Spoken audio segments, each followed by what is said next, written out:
Have you ever tried printing with TPU?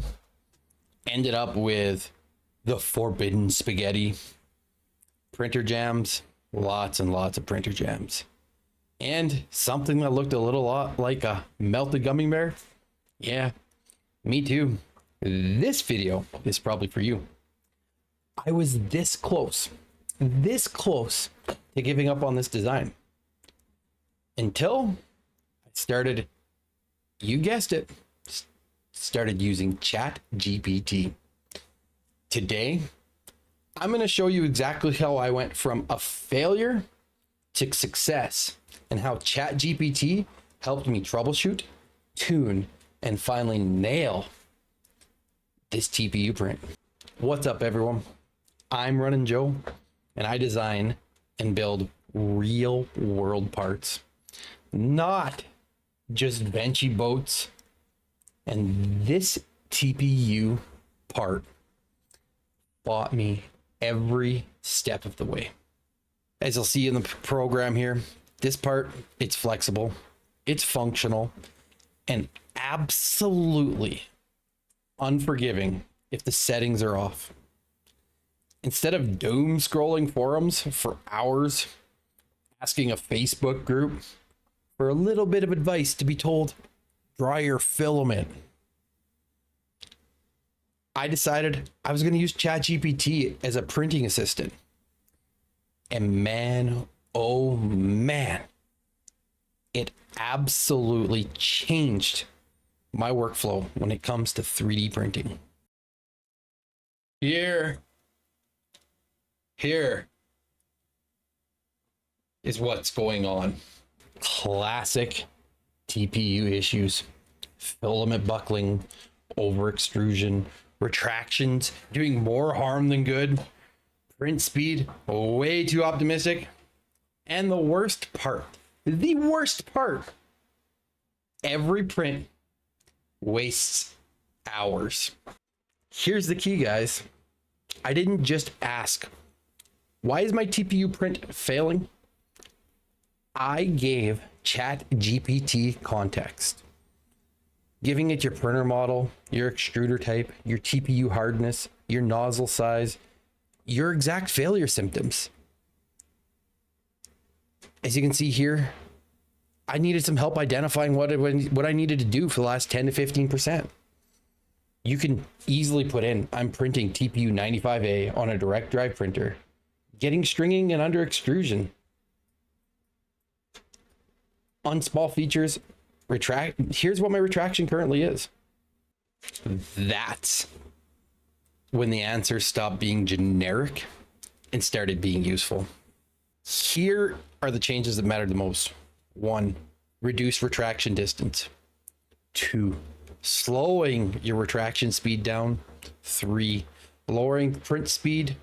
4, increase extrusion temperature slightly. And 5, disable pressure advance. Some of this goes against what you do with PLA. And that's where ChatGPT helped explain why. It wasn't just telling me settings, it was teaching me how TPU behaves. And here's where ChatGPT really shines. The iteration loop. Print, fail, describe failure, adjust, and repeat.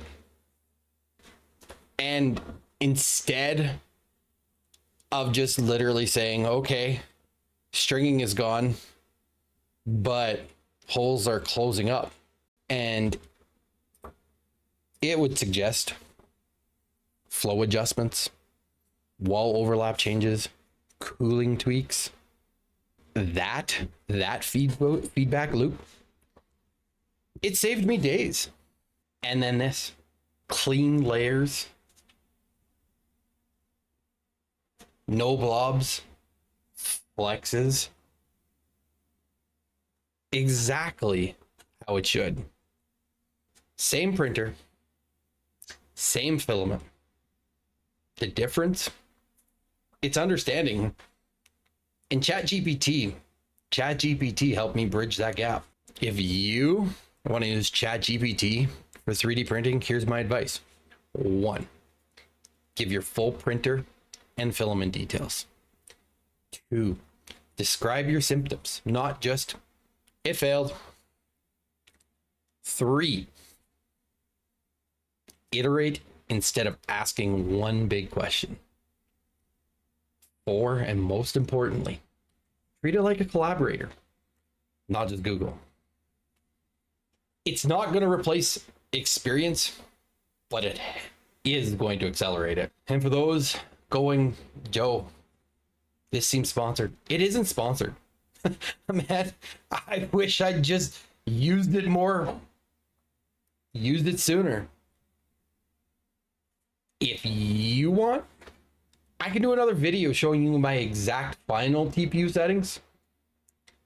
Comment if you've struggled with TPU or ChatGPT has helped you solve a problem like this.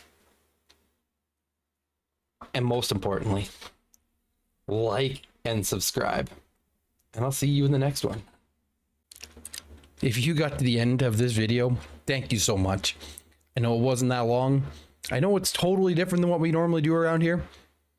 But hey, I gotta try something new once in a while. If you liked the video, like, subscribe, comment. And most of all, YouTube's suggesting a video for you to watch. Why don't you click it? Yeah, you. Click it. Click it. Click it. Bye.